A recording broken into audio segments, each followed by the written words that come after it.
And Shannon, you've got the tape recorder on? Okay, good evening, everybody. Calling to order this evening's Sewer Authority, April 23rd, 2024, begin time at 6:30 p.m. Let's first stand for the Pledge of Allegiance.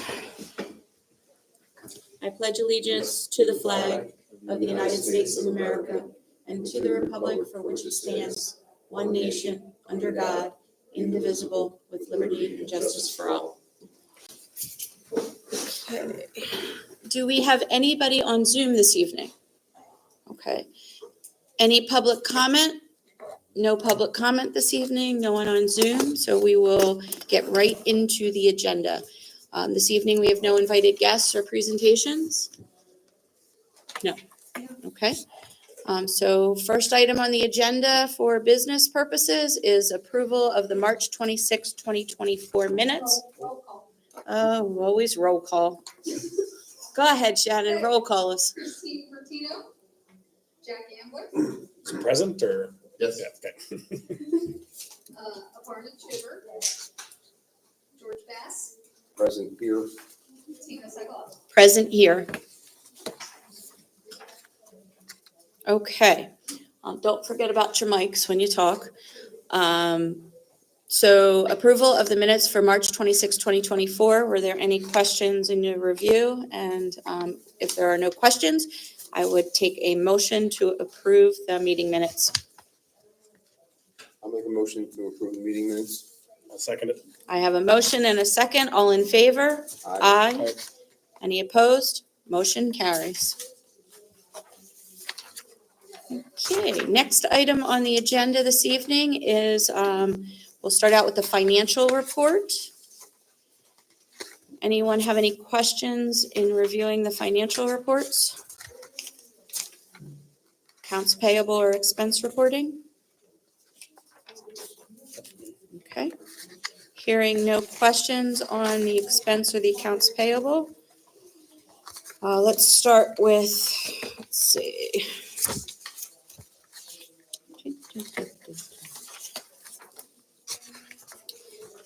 The accounts payable. So Shannon, could you just confirm that we will be taking a motion to approve $147,321.50? That's correct. Okay. With that, could I have a motion to approve expenses in the amount of $147,321.50? Make a motion to approve. I'll second it. Second, I have a motion and a second. All in favor? Aye. Anyone opposed? Motion carries. Jack Amwood. Yes, not using my mic, or what? George Bass. No, you just. When we spend money, we have to actually do a Oh, roll okay, call no, roll vote. call, okay. So and what do I say then? Present again or Yes. just approved? Approved. Aye, yes. Aye. Yes, aye. Okay. George Bass. Aye. Tina Segal. Aye. Okay.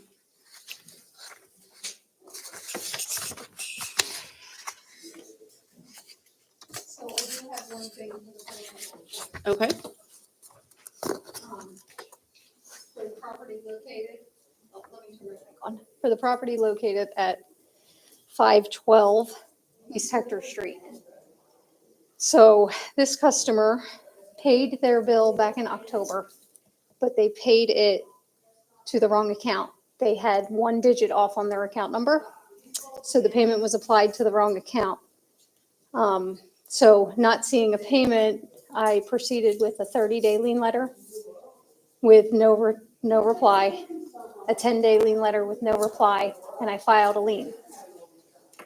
She called, I found the payment in the other account, and I moved it to her account, but she has lien fees of about $300 on her account. Since she paid back in October, I'm not sure if we should remove the lien fees or if she should still have to pay them. So she made the action to make a payment and the payment went through? It went through and went to the wrong account. Okay. It was literally one digit off with the Okay. new account Have we numbers. ever had that scenario in the past that you're aware of? Not that I remember. Okay. I'm inclined, since she made the effort to pay it, and it was a mistake on her part by the number, a human error, I'm inclined to remove those lien fees. I don't know about you guys. I am too. Yeah, I agree. Okay. right. I figured we needed to ask because it was over $100, so. Yeah. So then Do you want a other- motion do we need a motion for that, or can we just No, I give think Shannon you're, direction? Where are we in the, Where are we in the process, Shannon? She's just made the request. I'm actually making the request because she made the effort to pay the payment. And usually we ask for an email asking, to remove the lien fees, but she did make the effort. I found the payment. So I don't feel that she should have to pay the lien fees because, So from a documentation perspective, I would still ask her to write the letter for the Asking. request. okay. And And that then way we- we have and then we will backup remove it. documentation to why we did it. I don't think we need a motion. And as George and I were talking about before, probably can't be amending our agenda with a new item. No, it's on there. Oh, okay, I'm sorry. yeah, it's on there. Oh, there it is, lien fee, so it is there. Although I don't think you need action. I think just directing Shannon to take this action and it's reflected in the minutes is sufficient, so. Just, so she paid to the wrong account. Would we have, how did you pick that up, or how did, Well, so she gave me a copy of her check and the account number on the top of the check was different than her account number. so you can pay your bill like ahead of time, so it wouldn't like flag in your, No, For because you. it's paying and it's an actual account in our system, so it went to that account. And it doesn't flag and say, even if it's like double paid for that? even if it's double paid or the name's not the same, it doesn't matter. Okay.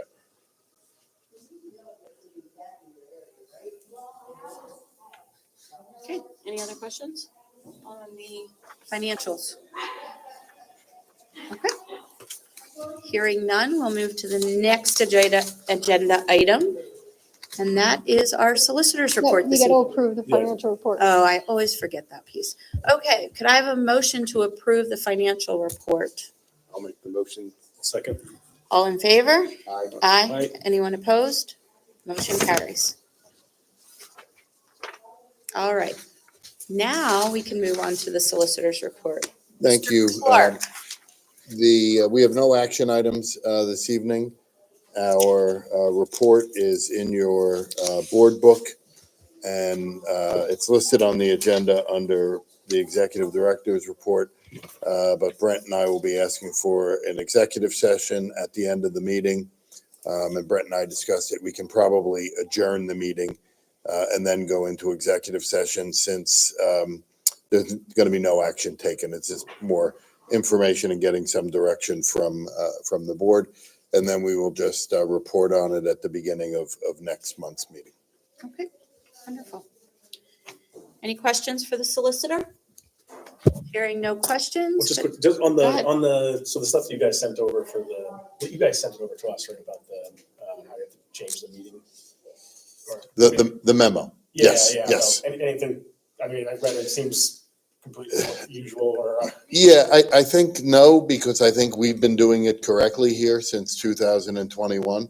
I think we've been taking all the steps that we need to take. We haven't really amended our agenda as much in the last couple of years. There might have been one or two times when we wanted to sort of add things.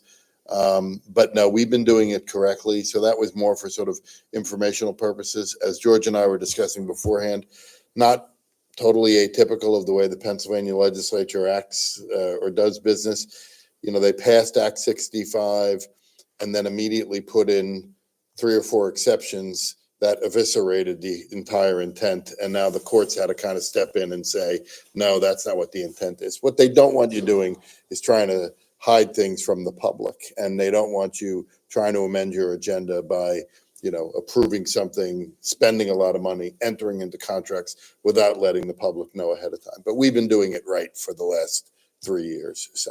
So Mike, just for the public's sake, when they're watching this, that the topic that we're talking about is the amendment to the Sunshine. The amendment to the Sunshine Act that requires you to post your agenda on your place of business, post your agenda on the meeting room door, If you are going to make any amendments to the agenda, the very specific criteria that you have to meet, then you have to repost the agenda and all things of that nature. So. Great, thank you for that clarification.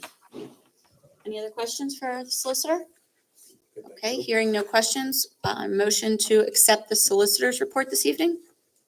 I'll make the motion to accept the solicitor's report. I'll second it. I have a motion and a second. All in favor? Aye. Anyone opposed? Motion carries. Next up, Mr. Ebert on the engineer's report. First item is the Chapter 94 reports were submitted on March 28th, ahead of the March 31st deadline. Could you just turn your microphone on, please? DEP has accepted them, and they may or may not be reviewed. We have not received any comments over the last 5 years on them. Sorry, could you just turn your microphone on, please, for me?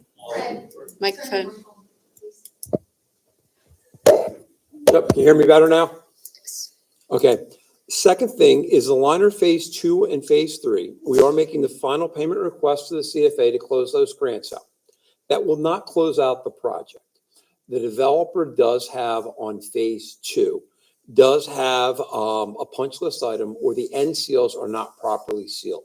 So water is going behind the liner and squirting in. So they're going to have to repair those as part of the punch list and we're not releasing the retainage until that is done, nor are we allowing them to start their maintenance period. So the contractor had previously asked for a change order, which was denied, asked us about a month and a half ago to reconfirm that, which I did with the board and did that. They are now scheduling to come out and address the issue.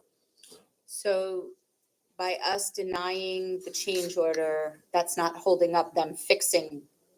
As of now, no, they're at least coming out to look at it. Okay. And it has nothing to do with the change order, the change order was basically, they just went way over budget on there. So they have agreed to come out.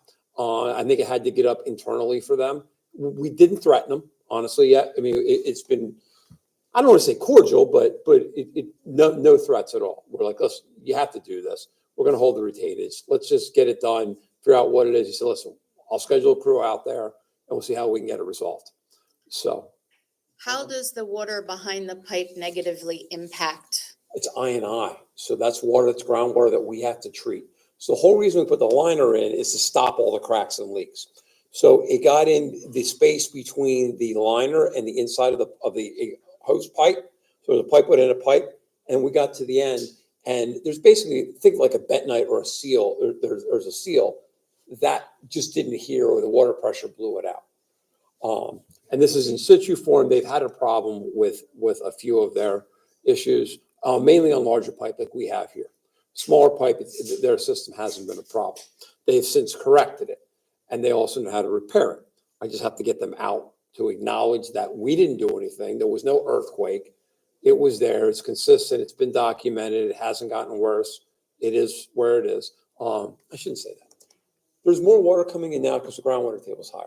So there's more pressure. So there is a little bit more water coming in. So they aren't taking issue with there being their responsibility. It's a matter of them getting their repair crew freed up and coming here. They have been in Ohio for the last month. So they have a separate crew that doesn't do the installation, but actually does punch list work. So they're there. This is the Solar West project, right? No, that's another one. I'll get to. This is actually the lining of our interceptor we paid for with the grant. Oh, okay, so it's our work. Yep, it's our work.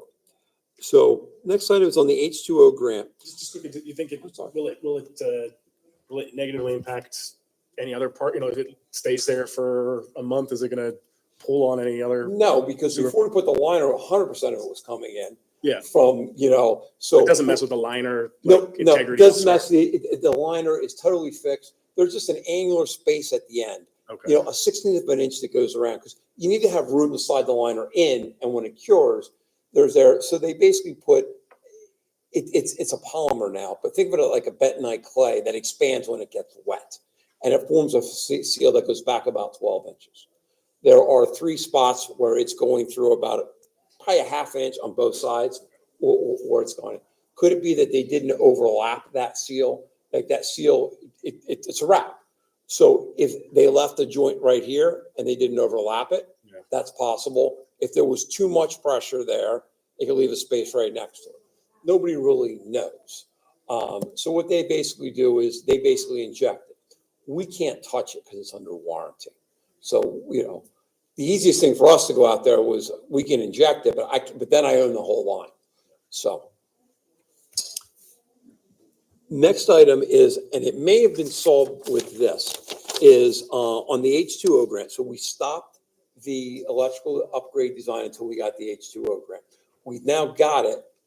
I need the actual contract. Depends on the source of funding that we got. I got a letter here that I just received today, dated April 9th, that says they're using state funds for this. So that means I only have to comply with the Pennsylvania Steel Act and the Pennsylvania prevailing rate. Won't impact the design, shouldn't impact the cost of their design. If it's federal money, there's different criteria and procurement and material specifications. There's basically different certifications that you have to have when you use federal money. That could impact their design and their cost. So their proposal, while they've agreed to hold it, provided the grant didn't impact it, they were good with that. But they said, Fred, if we now all of a sudden can't use our standard specifications, then there's going to be additional costs. I get that. So I need to provide that once we get the grant. And you had signed it before you went on vacation 45 days ago, probably. So as soon as we actually, and it takes the CFA a while to process it, but I need to get that, give it to them so they can make that informed decision. And then we're as fast as we can go on that. All right, so we have the funds, we deposited the funds in or No, we're still no. waiting for the final? No, it's a reimbursement grant. Okay, that was my question. It's a reimbursement grant. Okay. So we will have to front that money.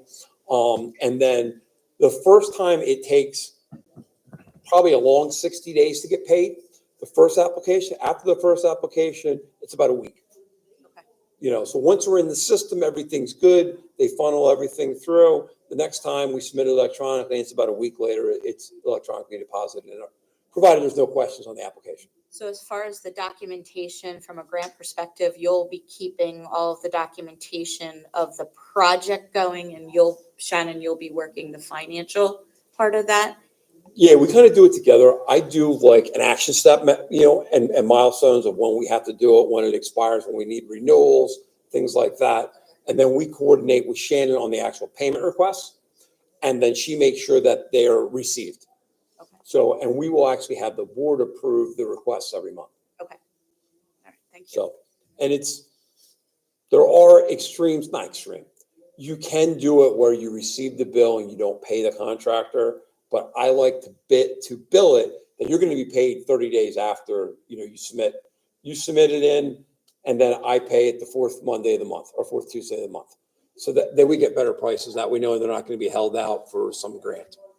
So that is proceeding. And like I said, as soon as Shannon gets the actual contract back from them, we'll provide it, and then we'll full bore ahead. We also, because it's going to be consistent with the influent pump station upgrade, we paused that design as well. So that way they're both consistent. I want to have both electrical designs. And the influent pump station is not necessarily part of the grant. It'll be a separate project, but the equipment all needs to be replaceable. It all needs to be interchangeable. And then from a vendor perspective, do we need to go through an RFP process or any of those types of things for who we use? For the design, no, because that's part of your match. Okay. So we have to match 50% of the grant amount, or basically 30%. So long as, you know, because we already had Keystone under contract, so long as we use them as part of our match, then no. The actual contractor, absolutely. So as part of this, there's always new nuances in it. You know, they've always had the sexual discrimination, the I call it the deadbeat dad clause. They actually have about 4 or 5 other ones that are requirements that, especially when they use federal money, that they have to certify that they are in compliance with, along with our responsible contractor requirements. So all of those have to be compiled into the bid documents. That's not what I'm worried about necessarily impact. That has to be in the contract. And we actually include the grant contract as an exhibit to the bid documents. Okay. So there's no question about every form they actually have to sign and what they have to do. There's certifications that they can't owe any back taxes, that their subcontractors can't owe any back state or federal taxes. So there's a lot of certifications that once we receive the apparent low bidder, I have to then submit it to the CFA, which is DCED. They run it through there to see if that contractor is flagged before we actually issue the notice of award. So it gets a little cloggy, but you don't want to do a notice of award and then realize that they're not going to be grant eligible. Now they're going to say, listen, we don't care if we're grant eligible. You awarded us a contract. There are little things like that that just have to be coordinated. And this has been common. Almost every project that I've done since I've been here, we've had a grant on. So we're kind of used to that. The difference was this last H2O, everything else was state money. This, because it was ARP money, it was federal infused. So which pocket they took it out, because there was money in there for H2O from Pennsylvania state funds. And then there's money in there from the feds that made it a bigger grant. And that's why there was, so much more money available.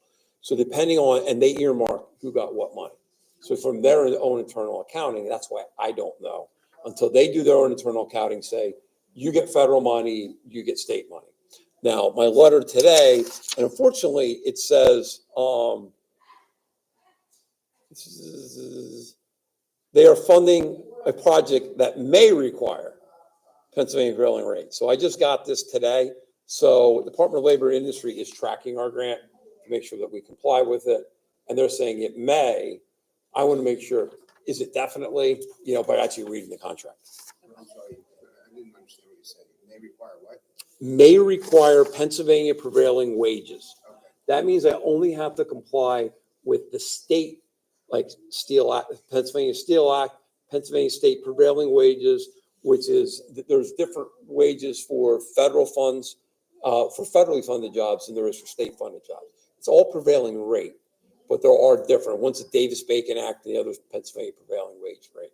So it's which one. In this area, the determination is, it's minor.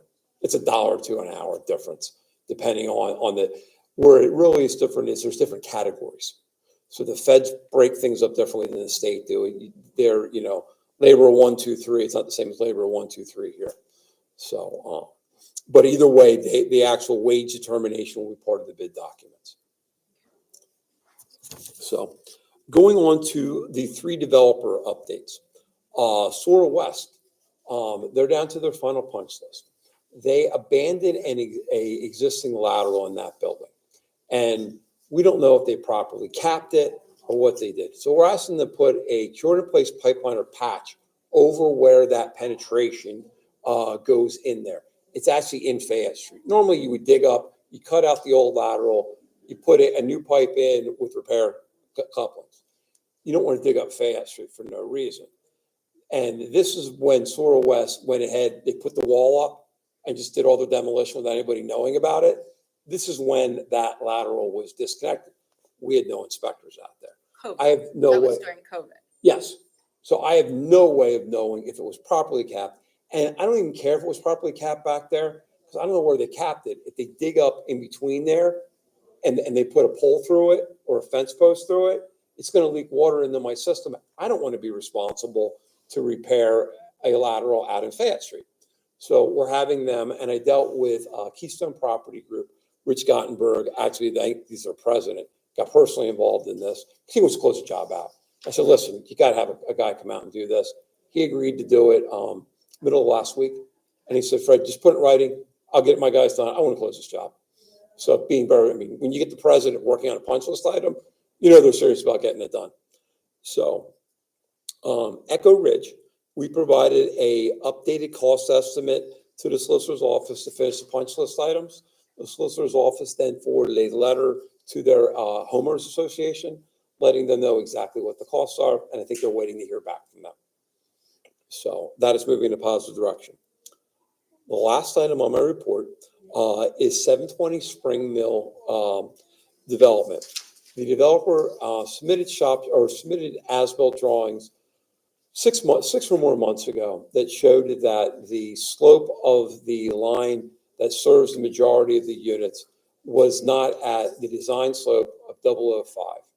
It also was not at the DEP accepted minimum slope of 004. It was actually at half that, or 002.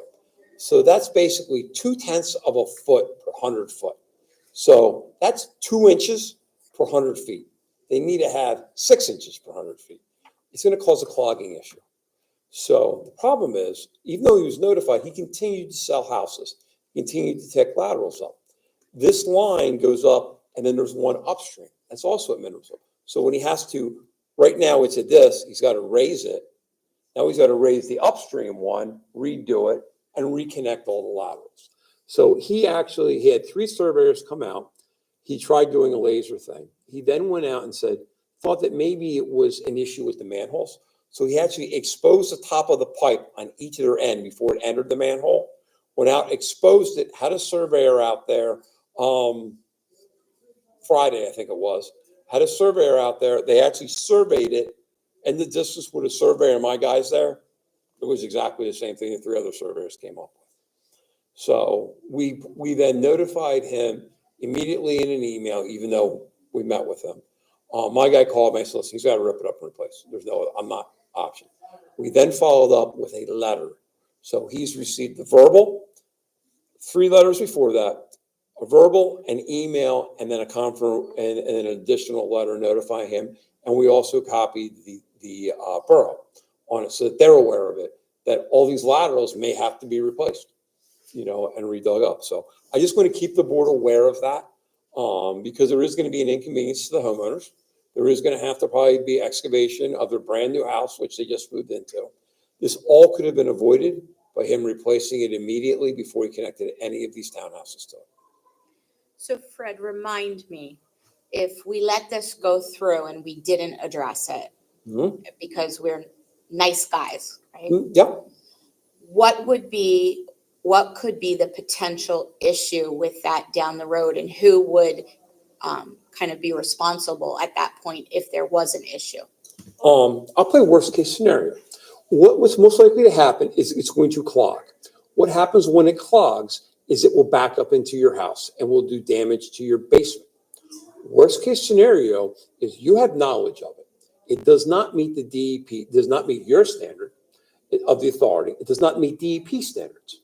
Your insurance carrier may decline the claim because you accepted something that didn't meet a well-known standard. Probably shouldn't be giving too much of a legal opinion, so I will be quiet on that. But that's why we can't. Is that's an absolute worst case scenario. But you And the can't cost accept. would be incurred by the homeowner, because at that time, it's the homeowner's. Everybody gets in trouble.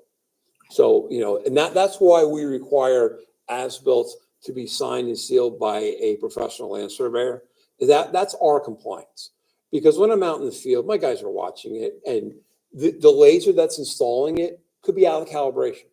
The guy could have been calibrated on Monday. The guy we put a laser inside the pipe and aims at a target. The guy could have put the wrong number in. My guy's seeing it on the target, even though we checked that. It could have been dropped, and it's a laser beam. It's out of calibration. So nobody did anything wrong. It was out of calibration, and that's why we require the as-bills after the fact. Who owns that pipe? Ultimately, it's being offered the dedication to us. So right now it's private, but the plan's required to be dedicated to us. And the people have an expectation that they're connecting to public sewer, and they have no long-term responsibility. We have an obligation, in my opinion, to those residents to make sure that it complies with a minimum of DEP standards. So we require 005. Things happen in construction. That way, if it's 0049, I can go and inform you, listen, they're underneath of our design standard, but they're above the DEP requirements. Therefore, I would recommend that you accept it.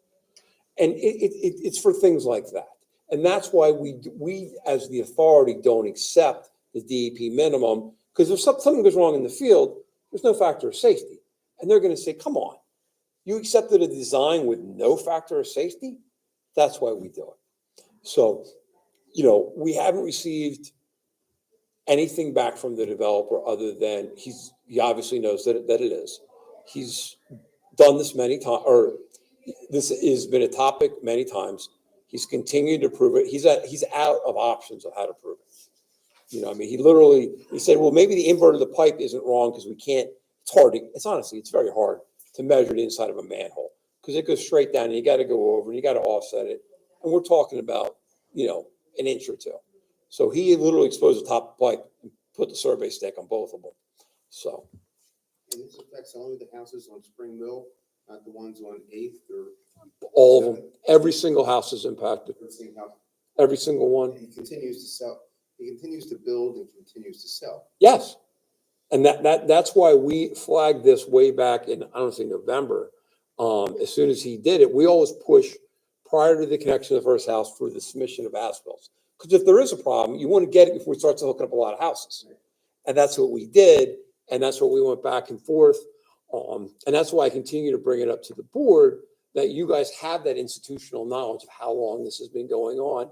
And it's not a shock to you if a resident shows up and says, come on, I just planted my rose garden back there.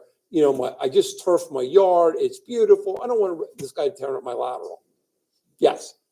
Well, the way he's going, it looks like he's got no intention. I mean, we don't know, but it looks like he's got no intention of fixing it. So build the houses, sell the houses, and we haven't released any escrow money, so we have them. And I am not going to allow it. I'm bringing it up to you because we may want to take action before everything's gone. Because if you wait till every house is gone, he just bankrupts the LLC and a la Echo Ridge, which, I'm sure he's a single purpose entity. yes, So it's not connected to his main business. It was created just for this one project. It has no assets. They'll be unreachable once everything is sold, and the cost of doing business will be the escrow money. Because he'll do a calculation and say, it's gonna cost me more to fix it than the escrow money that the authority is holding, so I'm just gonna walk away. Yeah, so we may want to think about something ahead of time. and that's why we're bringing it before all the houses are gone, because we were able to get some of the work done over on Echo Ridge. But then the West Conshohocken released his escrow money and we had nothing. And now the homeowner association is paying to do what the developer did. So in essence, these people are paying for it twice. They paid for it to be done right when they bought their house. Now they're being assessed to fix something that the developer didn't do. So that's why I am bringing it up, and it will come to may require additional action sooner than later, just so that we're not in another bad position. And we have the escrow money. I mean, we have that, but we don't want to be a contractor. We don't want to use that. We want to do this because it's basically the whole line. And then it goes back into, I own the escrow money for the main, because we don't own the laterals. Well, this is actually going to impact the laterals, because if if the lateral connects right here and I raise the main, now I got to raise the lateral. Now I got to go all the way back. Well, I don't escrow for that. The borough may, but that's a private portion of it. So this is why, I want to discuss it with you so you guys fully understand it, understand what, I don't want to say our liability is, but this is a bigger issue than a simple two laterals are misaligned. We're holding $100,000 worth of money for a $5,000 problem. I can replace the main, but I can't necessarily replace the laterals because that's out of my jurisdiction. But what do you do if we as the authority now raise the main? Who's now responsible to reconnect the laterals? It's on private property. I don't know if it's private property or I don't know how that's condoed, but it's outside of our easement and it's outside of our jurisdiction. Our jurisdiction really stops at the connection to the main. We don't own any portion of the lateral other than the physical connection point that it does. The rest of the lateral is all private. So in essence, we have a regulatory responsibility based on specs. Yes. And then we have a decision to make on protecting the homeowners for the future. And that's why we're staying the course and documenting and putting the letters and leaving him explore every option that's available to him to prove his innocence or that there's an error. Because I know where this is going. I want him to fully explore every option before there's ultimately more direct action taken or required of him. What And it probably will require cooperation with the borough. what options are available other than fixing it? Oh, no, that is the only option. The option, you know, is how we entice him to do that, of taking his escrow money and doing it ourselves. You know, or the township or the borough could decide, you don't get any more use and occupancy permits because you're not connecting to something that was properly designed and operated. Therefore, we can't allow that. I'm not making that determination for the borough, but it's something that I would ask the borough. Borough, if we know this main is not at the required slope, we can't allow to have additional connections into something that we know is not right. And we can't exposure. What options do you have, borough, through code enforcement? What other options are there? They're the things, and that costs money to explore and identify those options and coordinate.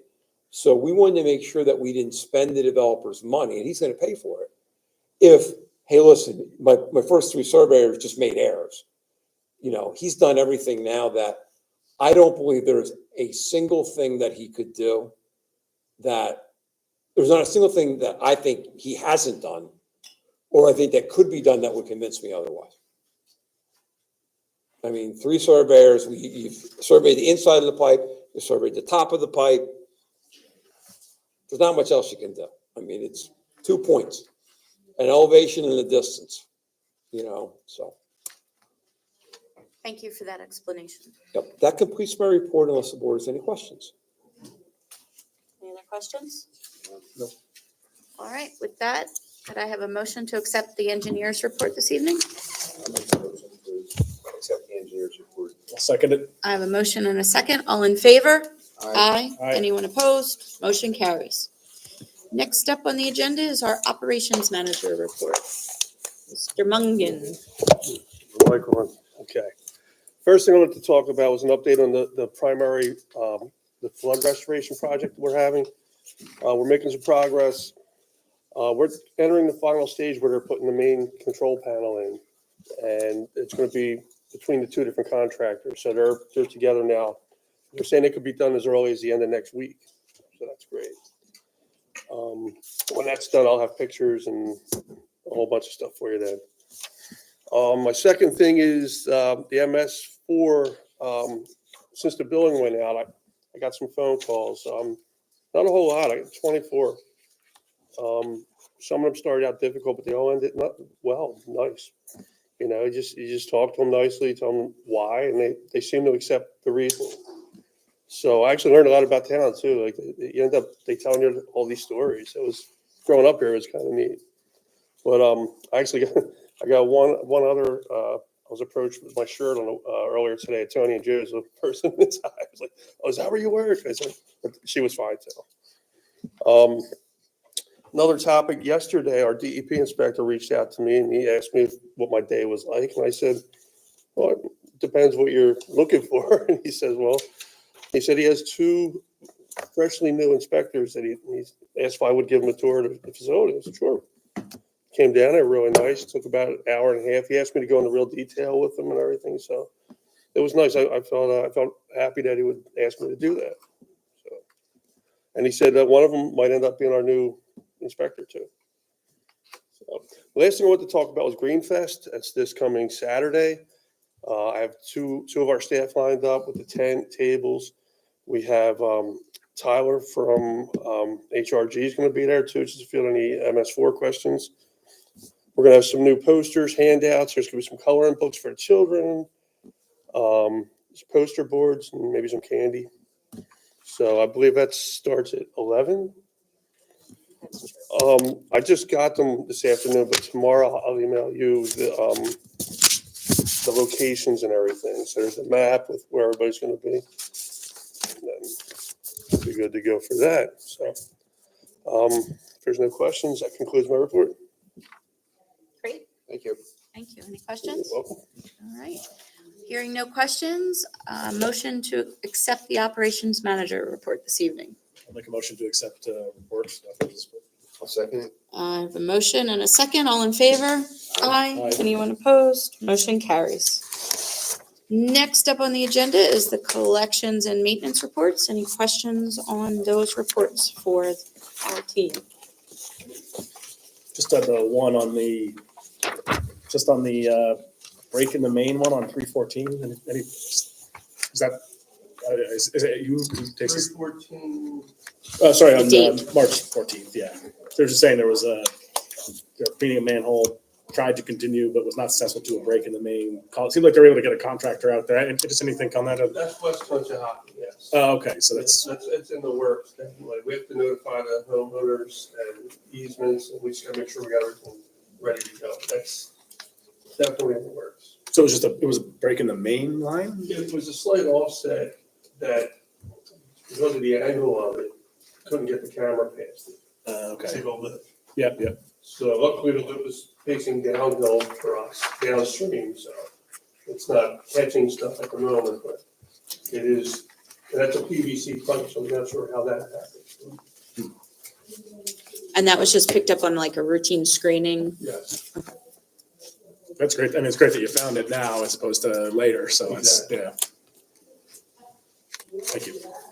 Any other questions for the collections and maintenance reports?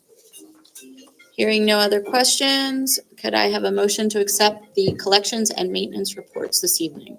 I'll make the motion. I'll second. I have a motion and a second. All in favor? Aye. Aye. Anyone opposed?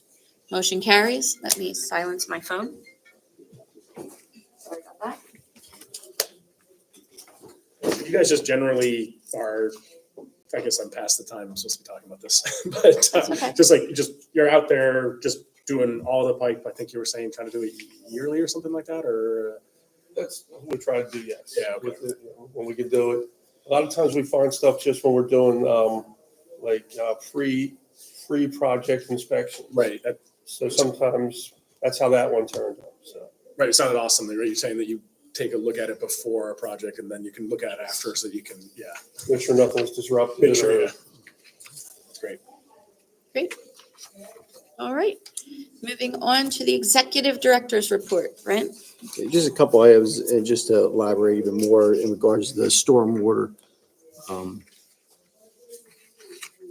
There's been nothing, but in my opinion, that nothing has gotten to my desk in regards to concerns.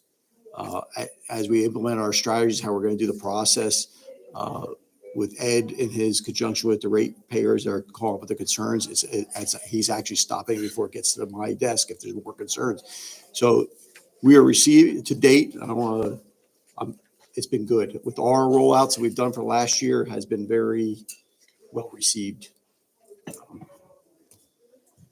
So I will just congratulate you and your staff on the projects that have happened just over the last 6 months. I think that you have taken them, spearheaded them, owned them, got them up and running with very minimal issues and blips that came to Brent's attention or the board's attention. So please know that we are grateful for the staff, the competency in the staff, and the execution of these projects. You're a great team. Okay. Another thing to elaborate, and I know Shan's going to present 2024 for our sludge removal. To date, we're about 10 loads less than we were last year for the first quarter, and it's not on your item, on your little analysis of the graph. So what that puts us in conjunction with is item number 2 on my agenda. I'm confident we're at the means of a crossroad of getting our sludge to a Class B. What that means is a different avenue of disposal means for the future. I know I brought this up last month, and what my game plan is, put requests for proposals. I spoke with Fred this evening as well, to hire a professional organization, a company that all they do is specialize in biosolids, and to get us in conjunction so we can get our Class B permits for the future. It's many different avenues to get to this point, and Fred, you're willing to discuss this as well. But getting to this level requires a diligent approach to get our Class B permit, that we're crossing everything appropriately and making sure we have the plan enacted, because dealing with sludge quality, just like any of other permits, we got to be precise and accurate with everything. So what does a Class B permit do for us as a cost authority. reduction even more. It allows us to land apply. We'll probably reduce our, Fred, you can jump in. Like, I can tell you how much it goes down. On another client of mine, that we're going from landfill, we're paying $147 a month right now for landfill. We're going down to land application at $28. Could you turn your microphone on, please? Microphone. So we're going from $147 a ton to $28 a ton. At another facility. At another facility, this road was only Warrensville. So you're much closer out there to land application than you are here in Conshohocken. The biggest thing, and this is where it's not only, he's right, you need a specialist to do it's a PAG8 permit, but then you also have to do what's known as vector attraction reduction. Basically, you have to the sludge has to have a 38% reduction in volatile solids. Why? You got to have all the organics out of it, so when they spread it on the field, you don't attract literally mice, rats, rodents, and odors. So, and you do that through proper operation of your aerobic digester, the thing that Brent and his staff were working on. You basically need to have 30 days detention time, but you actually need to have documentation now of your volatile destruct. And if you're not doing it, that you now make improvements in your sludge processing so that you get that reduction so that you're eligible for it. And that opens up a lot of things, because a lot of the land application that they're doing now are basically, I don't say sludge farms, but that's kind of what they do. They're just big farms that they apply sludge, and then they take the crop off as a mulch hay, horse feed, things like that. But because of that, they apply it on the surface. That's where you need the additional level of certification, because they call it no-till application. Whereas you don't have to do vector attraction if you basically apply it in the spring and the farmer plows it under right away, because there's no rodents or other things like that that would be attracted to it, because it's on the surface like cow manure, and it's plowed right in. So there is a science to it, and it takes a long time. It can take a long time to get these permits. The permit itself is only 3 months, but the problem is if you're making 39% or 37% reduction and not 38, you can't apply for it. You've got to change your operation, run through all new tests to verify there, and have a confidence level that you can maintain it that way. Because it's not just getting it in there. You've got to make sure that it's a sustainable thing. So like I said, anybody can run a Ferrari. Can you maintain a Ferrari for 10 years? So in Pennsylvania, what would you say is the percentage of authorities that are running the Class B permit? Like, would this put us in the I would say that it's hard. Maybe for the size as compared to. For the size, we will be in the top echelon if we could get there.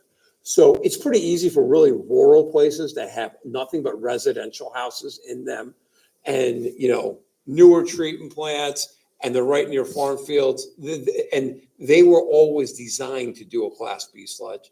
Whereas here, because they can't, the cost for them to truck it to a farm field, it's not a farm field, it's a permitted sludge disposal, highly regulated facility. I don't want to think that they just go to random farm field. That's not, it's highly regulated. But whereas in southeastern Pennsylvania, we have larger treatment plants with incinerators.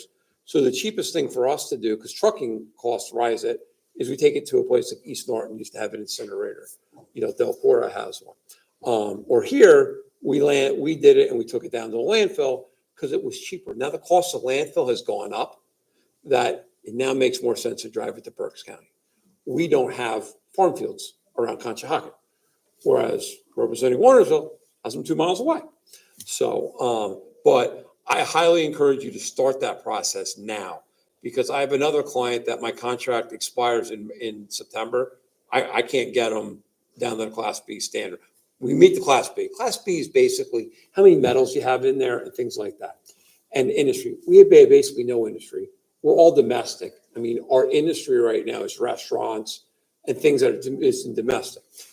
Where you run into a problem sometimes is things like if you have really hard water eats the copper inside of your pipes from your drinking water. That gets flushed down the toilet, gets deposited in your sludge, and you can be over there. So you've got to run all your tests, and the tests that are required for landfill is totally different. Test for landfill is Form 43, PAG8 over here. Nothing to do with each other, because the landfill is not going to leach out. You don't really worry about those things. So it's fair to say that this is part of our strategic planning process for cost controls for the future. This is going to take us a couple of years, but I just want to announce that the game plan is to go out and request for proposal, and then get into a budgetary standpoint for next year. So until I get the proposals and everything else, it's going to take me 3, 4, 5 months, puts us in position.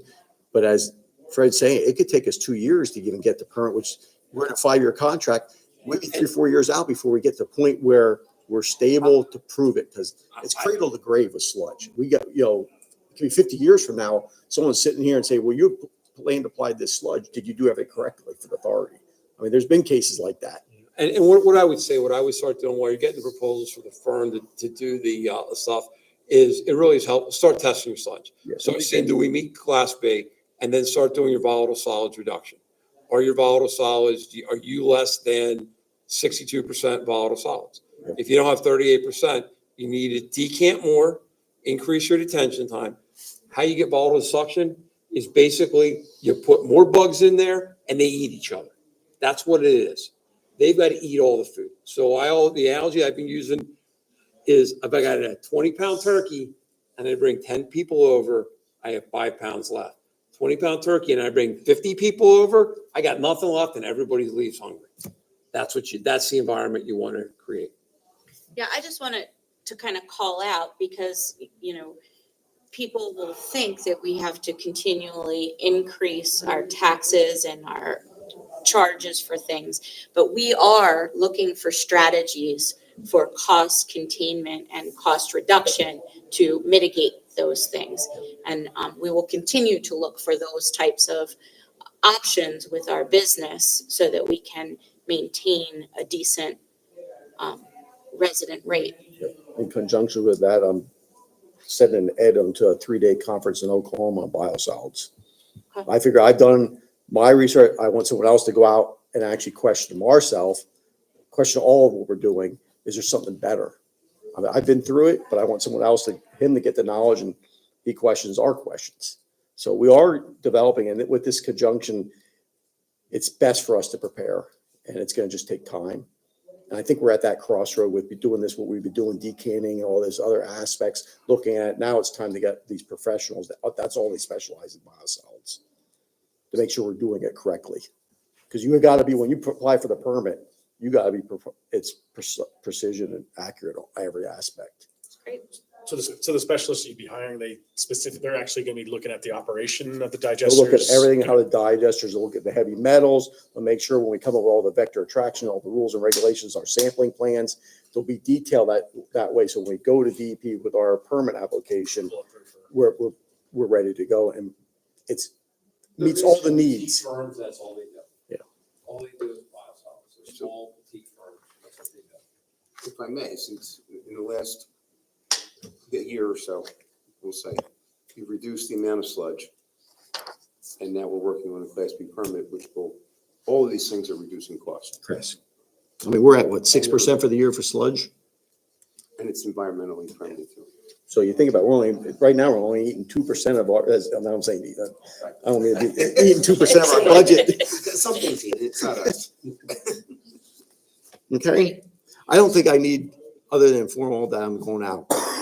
Do I need approval for the RFP, Your, professional services? no, Okay, you'll need approval when they come when it back. comes in. So I just want to know. That's why I figure it's important to let you know what we're doing. Thank you. Thanks. So the next item is billing dates. I know we've been discussing this, and this goes back to last year when Mike and we were talking about lining our calendar year up for billing dates. And I think we need a formal approval of this to move it. The question was, how is this going to affect us? Well, the question, 1 quarter, and Shannon, you can jump in here as well. 1 quarter is going to affect us. We're going to have 4 months in our one of our billing dates to line this all up. That's the biggest effect that we're going to have. And what this does is line us up with stormwater and everything on a calendar-based billing cycle for us. So what would be the quarter that would happen in? Well, that's what we would have to decide, whatever you want to do, but they would be billed for 4 reads instead of 3. Okay. We can do it at the beginning of the year, whatever quarter you want to. Aqua said, just let them know and we can switch it. So, from the perspective of a resident, they will see 1/4 of a rate to them as higher than what their prior. They Yeah. won't see one lower to no, counterbalance it. They will see No. one higher. one higher. So based on that, we're going to need a good communication plan, I Yes, think. and that's what we put in our newsletter. How are we going to do it? It could be this year or next year, how we want to do it, but we want to make sure our ratepayers know what we're doing to this. And then it'll be, instead of the bills going out like March 31st, they would go out April 30th, July 31st. And then based on how the economy is going and when we decide, we may want to put something in place where if somebody's struggling with that extra, that we have some type of We could do a mechanism to payment help. plan or Yes. something, yes. Yeah, I like that. Don't you think? Yeah. Just to make sure that, Yeah. because you just don't know where we're going to be at with I the mean- economy. Okay. So it's still something to think. I'm not asking for a decision, and we still got plenty of time this year if we want to do it. But just think about how we want to proceed. And then once we make a decision, the rollout would be through our newsletter, and we can do it as well. Okay? So the last item, as Mike specified, we'll do an executive session at the end of the meeting. Other than that, it completes my report. And then we have the old business. Oh, and old business after my report. So does anyone have any questions on the executive director's report? No. All right, with that, hearing no questions, could I have a motion to accept the executive director's report? No motion. I'll second it. I have a motion and a second. All in favor? Aye. Aye. Anyone opposed? Motion carries. All right, and next item on the agenda is old business. And the agenda item is 503 Spring Mill Avenue lien fees. So my understanding is last meeting, Mr. States came in and presented his concerns about being out of the country, not getting certified mail, not getting any indication. The board had a discussion with Mr. States and left the answer up to this meeting. Yes. So I was not at the last meeting. I read through the information. I think based on past practice and the being a homeowner and knowing what our responsibilities are as a homeowner, it is a homeowner's responsibility to know what bills need to be paid to run their home. So I am not inclined to waive the lien fees for Mr. States at this time. Am I missing agree, anything? And that's what I told him? No, Okay. you're not missing anything. I basically told him it's money out of our pocket. We have to pay to have these liens put in place. And liens are not done overnight. They're not done when you miss the first bill. So I just thought his request was invalid. It's the most polite word I could say. Sure, I mean, anyone can request, Yeah. but I think we have to look at past practice, what makes this most business sense for us, and that's kind of where I'm at. I agree. All right, so do we need a motion to, Well, I think what you're doing right now is you're declining to act on his request, so we just move on. okay. All right, so Shannon, you have your Was this Thursday? marching orders. So any other old business items that anyone would like to speak about? All right, with that, I'll make a Motion to to adjourn. Second? all right, I have a motion and a second to adjourn the official meeting, and we will follow the meeting with an executive session. All in favor? Aye. Anyone opposed? Motion carries. Official meeting adjourned.